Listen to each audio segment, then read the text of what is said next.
कहाँ के सिंदूरा अरे कहाँ के सिंगुरवा अरे के का बियाहन दुल्हे जाई रे ललनवा।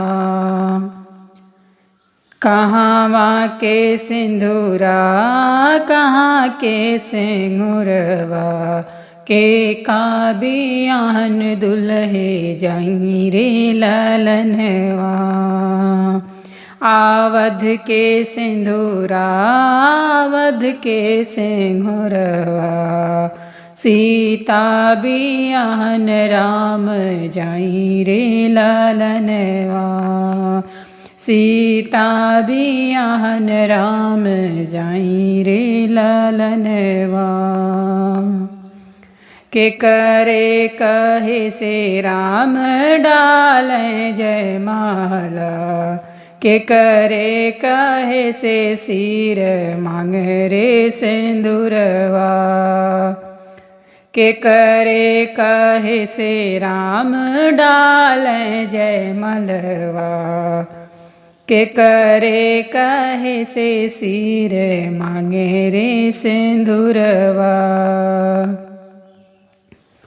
ऋषि के कहे से राम डालें जयमलवा अरे बाबा के कहे से सिर मांग रे सिंदूरवा।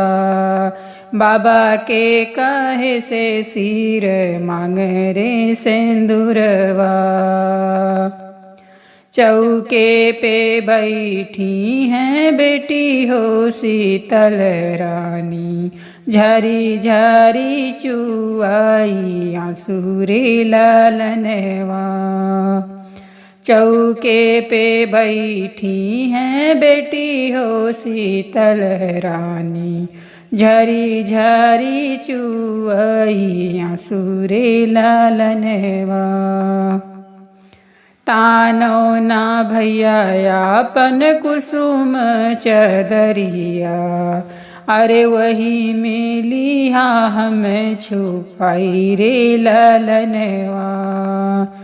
तानो ना भैया अपन कुसुम चदरिया अरे वही में लिया हमें छुपाई रे ललनवा। नाही जाबे भैया अवध नगरिया छुटी जई हैं हमरा परिवार रे ललनवा। नाही जाबे भैया अवध नगरिया अरे छुटी जई हैं हमरा परिवार रे ललनवा। नैनन आंसू पोछी भैया समझावे सुना बहिनी वचन हमार रे ललनवा। नैनन आंसू पोछी भैया समझावे सुना बहिनी वचन हमार रे ललनवा।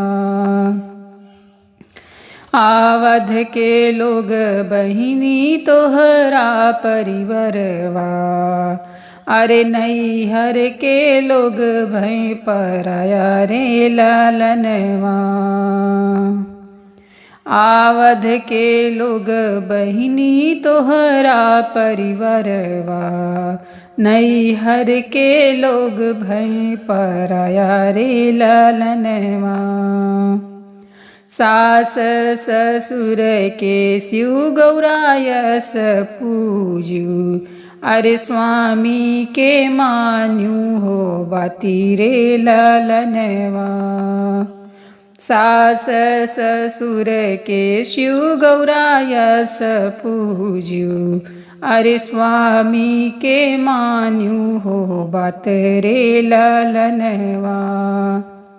छोटका देवर बहिनी भैया यस जान्यू छोटकी ननद सग बहिन रे ललनवा।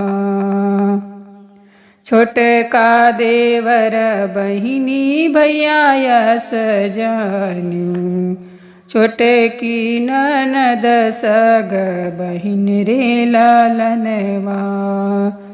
हसी खुशी रहू बहिनी अपने ससुरवा, नैहर का दिहु बिसराई रे लालनवा। हसी खुशी रहू बहिनी अपने ससुरवा, नैहर का दिहु बिसराई रे लालनवा।